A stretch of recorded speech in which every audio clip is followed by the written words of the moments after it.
Previously on Flowers for Zoe, Stories for Dennis.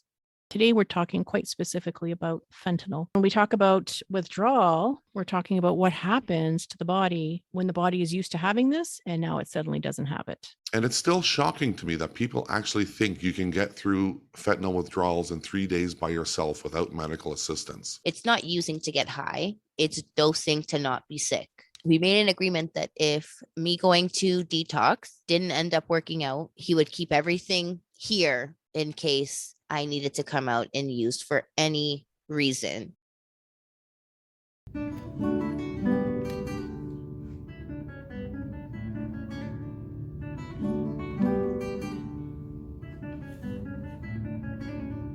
On today's show, we are talking about trauma-informed conversations. If this is an activating conversation for you, take good care, listen as long as it feels good for you, and reach out and get some support if you need it.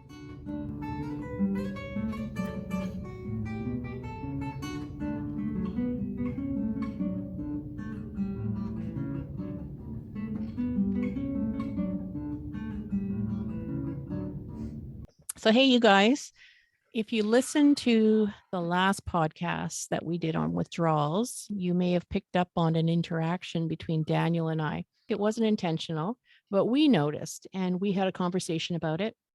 And we are approaching the conversation and the interview with Zoe quite differently. You might say, and Daniel, let me know if you don't agree with this, but you might say Daniel was approaching the conversation with a lens of uncovering.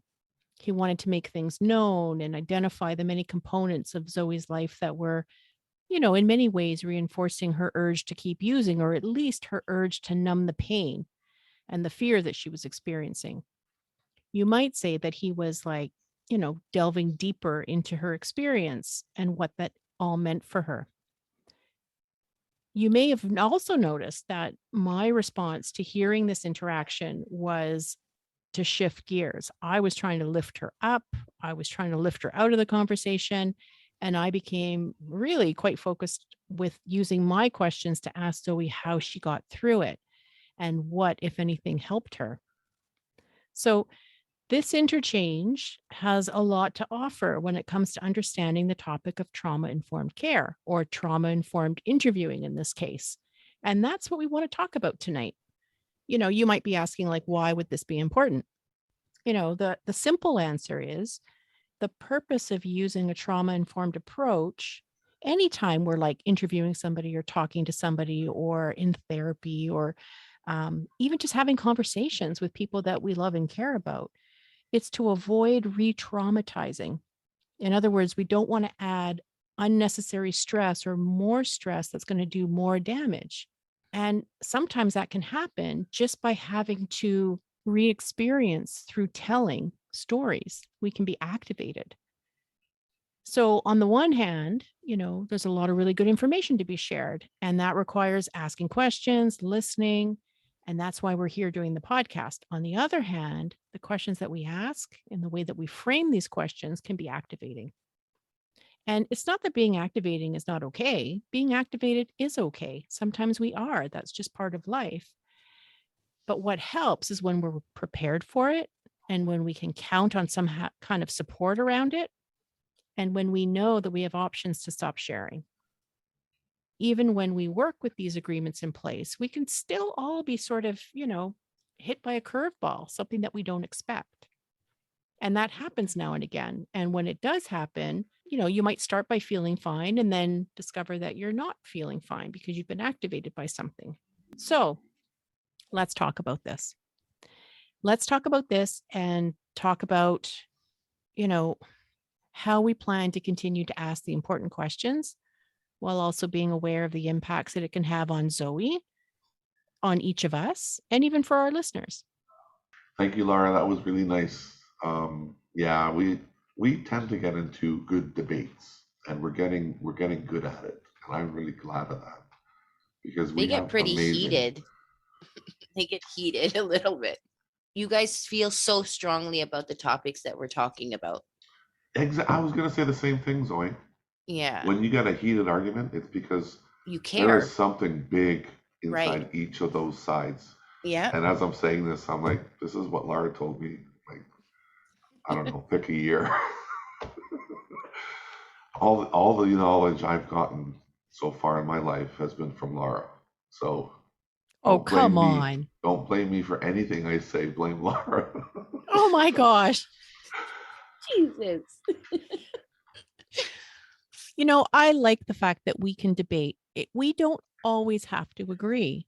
We don't have to agree. We can see things differently, Mhm. and we have to be okay with that. And I think we are. Yeah. And you're right, Zoe. I think there's a lot of, passion on Yes. this subject, right? We all have a lot to say about it. We have strong opinions about it. There's things that we want, we want to bring information. Remember in that first podcast we talked about none of us want to be quiet. No.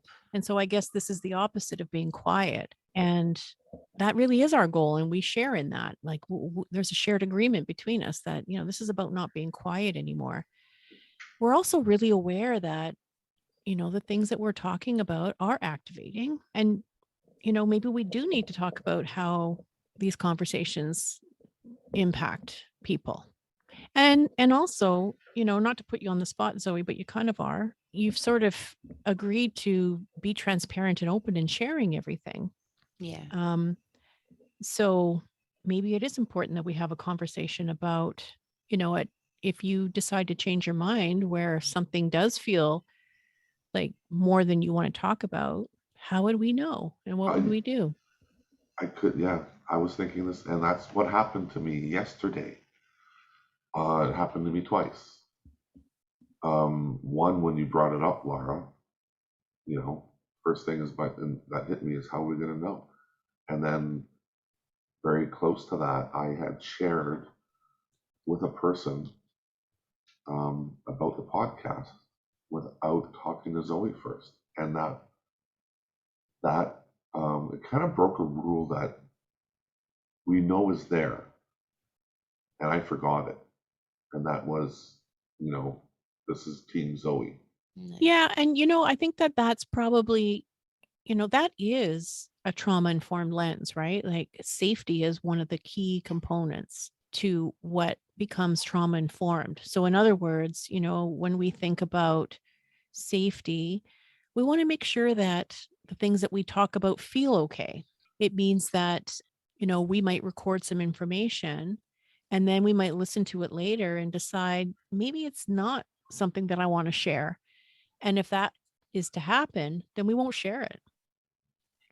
It's kind of that it's a commitment to ensuring that everybody feels safe and feels good about, what we're putting out there.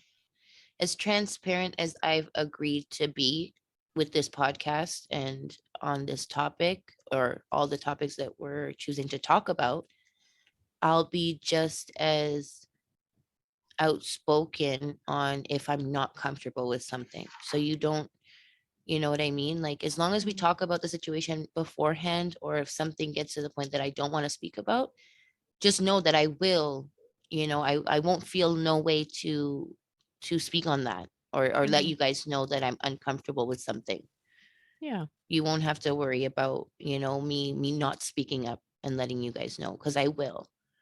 Mhm. So don't worry about that. We'll talk about that when or if the time even comes where I'm uncomfortable with something, because at this point I really don't see that happening. But Mhm. if by chance there is, then yeah, I would say so. But as How far much as we are right now, I'm so like I am as cool as a cucumber with everything so far. releasing this podcast and information affects other people too. I mean, it's just good to isn't it like, wow, like just approaching people with that. And this is what I love. And, during the debate, I was so sure I was right. I was so sure I was right. And once again, Laura proves me wrong in the most elegant way. And she does it so nicely. And it was really funny because when I said to her today on the phone, I said, oh, about that argument we got into, that debate. And Laura's like, well, first of all, it wasn't really a debate.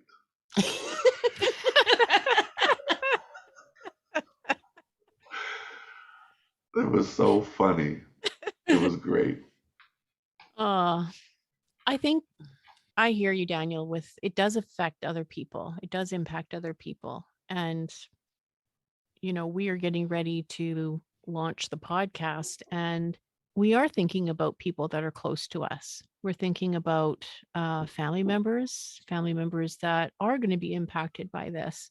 You know the 15 minutes they talked about? None of us want that. Nope, No. And it's so funny definitely not. because the privacy thing is important to us, like for that reason, I Mm-hmm. think. Mm-hmm. That's one of the reasons, not the reason. Yeah. There's also some vulnerability in it. It's one thing for us to get together and we are in the safety of this space, right? Because we know one another. And within this podcasting room, there is a lot of safety here. There's a lot of respect here. There's a lot of trust here in the room. This is a collaborative, mutual, like this is our project. When we launch it, we are now kind of vulnerable to the opinions of others, people that we know, people that we don't know. Backlash for decisions that they don't think were the right way. Yeah. Right? Like we're gonna get a lot of negative responses from people that don't agree with Well, stuff that we've done and stuff that we say. the first rule of podcasting I learned from Joe Rogan: do not go to Twitter, do not read the comments. Like I said, I think at this point, like I really don't give a fuck what anybody who wants to be negative about this has to say. Like I've said so many times before, if what we're doing can help at least one person, I would feel like this was a success, all in all. I don't care who thinks what we did or say is negative. At the end of the day, what we did, it worked. Me and Laura were talking about this the other day about charity, Mhm. and it really begins in your backyard. Yeah. One person, just one. We spoke about that the other day. I said, Yeah, if everybody in the world, you know, just asked one person, what could I do to make your day better or easier? One thing. If one person were to ask one person that question a day, the world would be such a good place, such a better place. yeah, it really would. And you know who understands that the most? People that have been in the position where they really, really needed help. Hmm. Those people understand that the most. They're beautiful people. Yeah. Elizabeth Kubler-Ross. Did I get the name right? Yeah. I always call her Barbara Kubler-Ross or Elizabeth Coloroso. So it sounds like what we're talking about now is that trauma-informed care, at least, coming out of this podcast, is we're humans and we're here to try to make at least one person's experience better. Yeah. That's it. And our intention is to bring lived experience to people in the most kind and supportive and empathic way. It's also to challenge things. It's to Mhm. stir things up and to challenge the situation, and not with the intention of hurting anyone along the way. I agree with that, like 100%. I like challenges. Yeah. I think it's a good challenge. So what do you think of this? The totality of a person's life isn't the worst thing that has ever happened to them. Hold on. Totality, what is that? So it's the idea that, we don't start an interview by asking about the most traumatic events. We don't have to spend all of our time on the most traumatic details of events, because that's not the whole story of a person. Oh, I That, love that. Yeah. yeah, That's what makes a podcast beautiful, because I know that people are going to see what I saw. We're going to do a show on stigma soon. Mm-hmm. This might be a good segue into that, but I had put, I contributed to the stigma around Zoe. When Zoe was here 6, 7 months ago, she was a junkie. And I know that word is sensitive these days. And, I just want you to know I'm using it in the most respectful way possible. If you take what that word means, not the reason it exists today, but you take the meaning of the word junkie, and maybe one day we can do that. Zoe had a lot of those attributes in her. And I looked at Zoe that way too.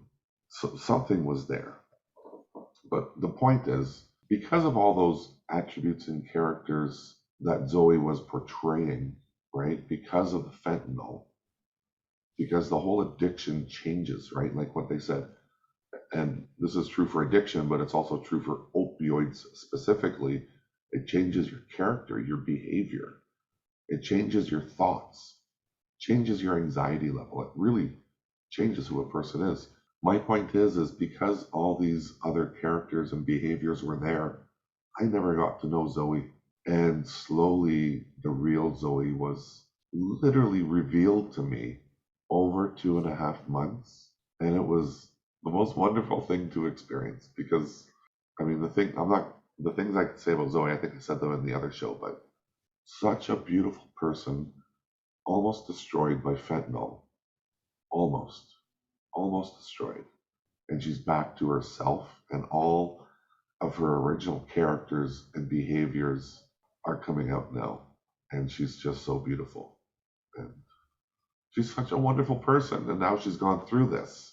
And I'm so amazed. It's like witnessing her transformation, Mm-hmm.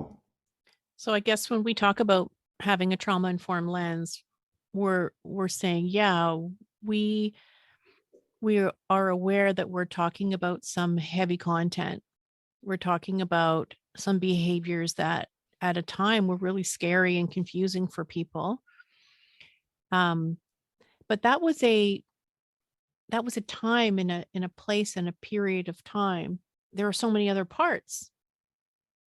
There's been so many other parts to Zoe's life and continue to be so many different parts to her life. And so even as we continue to record these podcasts, being really sensitive and aware of, not losing scope of that. And so even if I take us back to the conversation we had on withdrawals, there was a period where, you're really digging in and trying to get a sense of what the withdrawals felt like on the different point scale, right? When they were mild, when they were moderate, but really what they look like when they were severe, and just how scary that was for her, for you, and to really give the listener a sense of like, this is what it looks like, this is what it feels like, and this is the duration and how long it went on for, and this is how exhausting it was.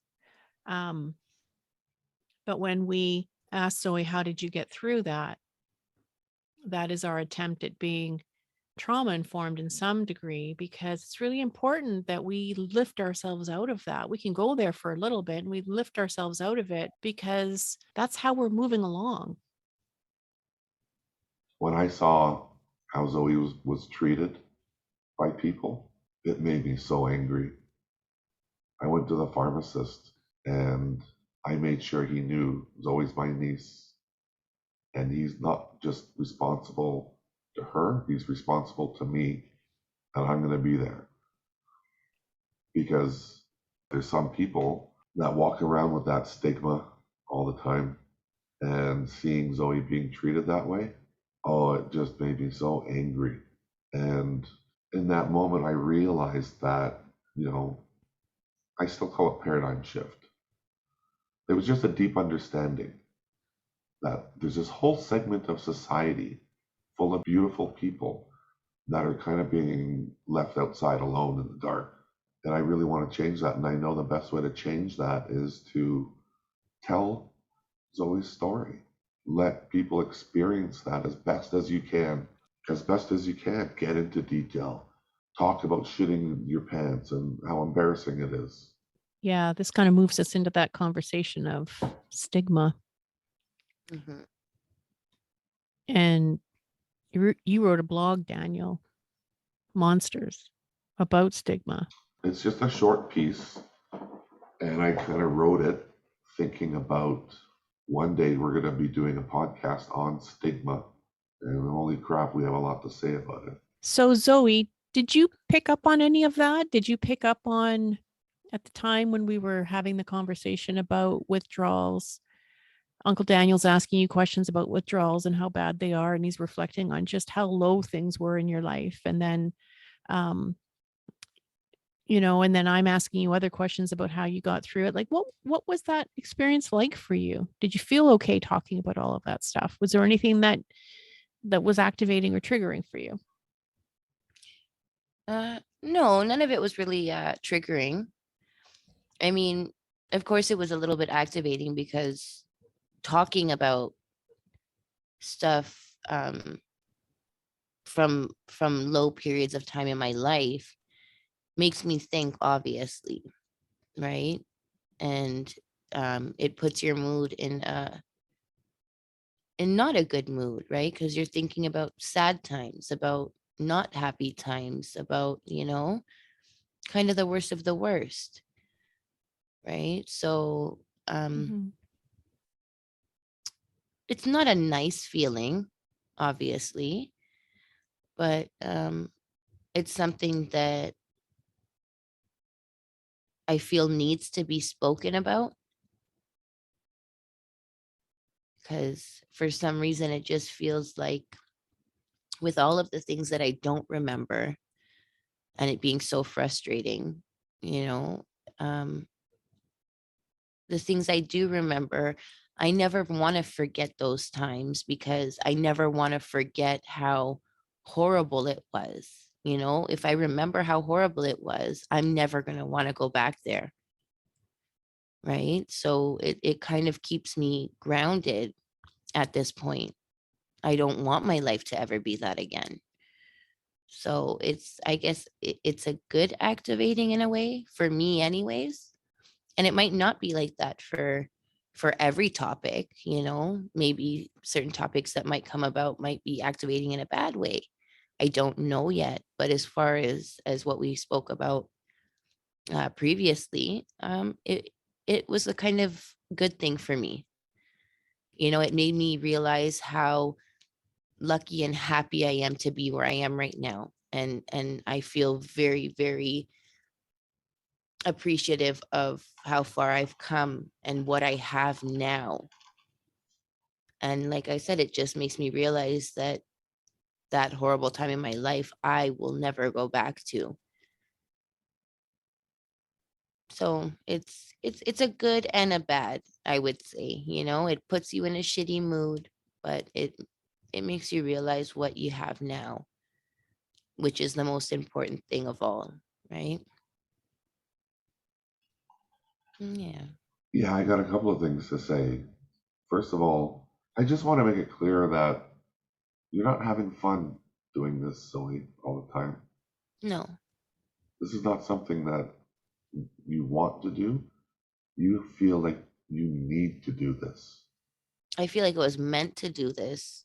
Wow. You feel like you were meant to do this. Yeah. Yeah, I just wanted to point that out. And this is why, Lara, this is why almost at the end of every episode you say, God, Zoe, thank you so much for sharing. So thanks for sharing, Zoe, because this is not something you want to do, and you're doing it for some kind of greater good. Hmm. You want to share your story. It's not an easy story to share. So thank you.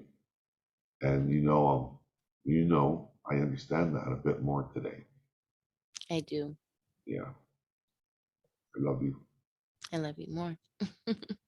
So, when you get activated, what helps? So, when this podcast is over, what will you do to either shake it off or um, park it or put it away or contain it so you can get back into your life.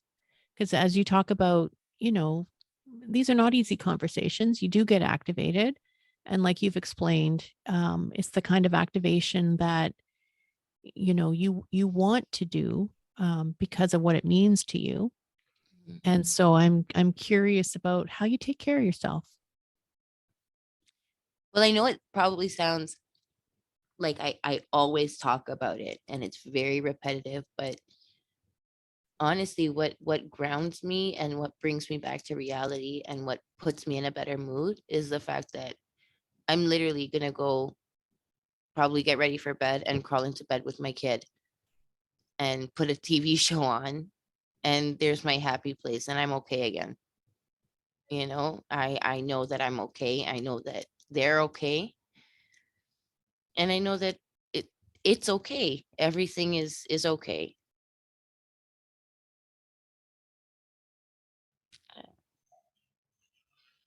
Hey, Dad. So we just finished recording podcast number 5. I feel like it's really taking off. I think we're gonna do something really good with it, and we're gonna help a lot of people that need guidance, that have questions, that need answers. Yeah, today the conversation was a little bit heated between your siblings, but all in all, it was really good. We agreed to disagree on some stuff. Now it's late, and I'm going to go crawl into bed with the kids and watch my show and fall asleep, and then wake up and start a brand new day again with more stuff to do and figure out. Another good day, another sober day.